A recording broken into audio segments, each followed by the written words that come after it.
Eagle Eye stepping stool. Oh no, wait. Eagle Eye Football here. Crystal Palace 1, Southampton 0. I'm here with Tristan 03. Tristan, what's your thoughts on the game today? Well, that second half was nervy, weren't it? I mean, look, first half, let's be real, should have been 4-0 up. They were awful. Southampton, shocking. Apart from the first 5 minutes, there's 5 minutes in that first half.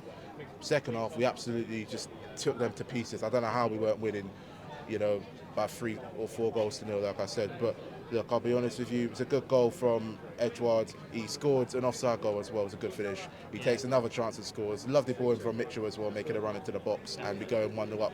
Second half, I was thinking Southampton can't play as bad as they did in the first half for the second half. They came out all guns blazing. They had so many chances. Che Adams missed 2 sitters, but Vicente Gaeta, thank God we haven't been goal today. Could I tell you what? If it was Butland or maybe even Johnson or some keeper from the youth academy, we would have absolutely probably lost that game with the chances Southampton missed in the second half.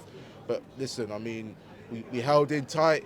We were marking well in that at times. There was quite a bit of space. I noticed Mitchell, he did well in the first half. Second half, the guy to the left who is Mark, I don't know the guy's name, but he had so much time and space, and we nearly got caught out in that as well. I was like, it's just going to be a repeat of the Brentford game, Brighton game and that, you know what I mean?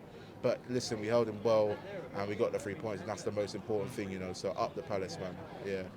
We set up very differently today. We switched our midfield around completely. We actually played 2 6s and a 10, which I believe is sort of the best way for us to play with the players we have. When playing, we were cutting passing lanes. I think something we changed was both fullbacks were going a lot higher, and Luca was dropping in. Yeah, I thought Luca today was brilliant at times. He made a few errors, basic stuff he kind of got wrong, but he's improved a bit compared to the awful game he had against Everton and some of the games he's come on in the last few years and been really diabolical. But he was solid. He was winning the balls in the first half, winning tackles and that. He was staying in his position. He did get lost a little bit in the second half. He did get tired. He's not fully fit, let's be honest, but he really improved and he did a captain's job today. We've been lacking a little bit of leadership. I know we got MacArthur coming back as well, but he did step up today, Luca, and I credit him for that. Hopefully, I don't know, would you start? I'm not sure whether we should start him over Doucouré against West Ham. Doucouré will probably come back in the team, but the way Luca played, Doucouré's got a little bit of competition in that. So, it was a good performance from Luca.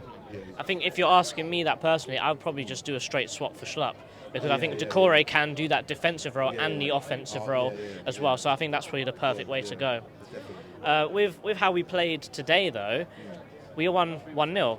I think every win that we've gotten this season, apart from Villa, we've only won by 1 goal. It's never easy with Crystal Palace, is it? Never. We never make it easy, That's what you got. These are the moments you got to take as a Palace fan. Do you know what I mean? Honestly, like holding on to dear life later on. I think halfway through the injury time, we got the ball back. We won. We kept the ball in the quarter flag. I was like, we got it. We can't afford. We're not going to give the ball back to Southampton from where we were in the quarter.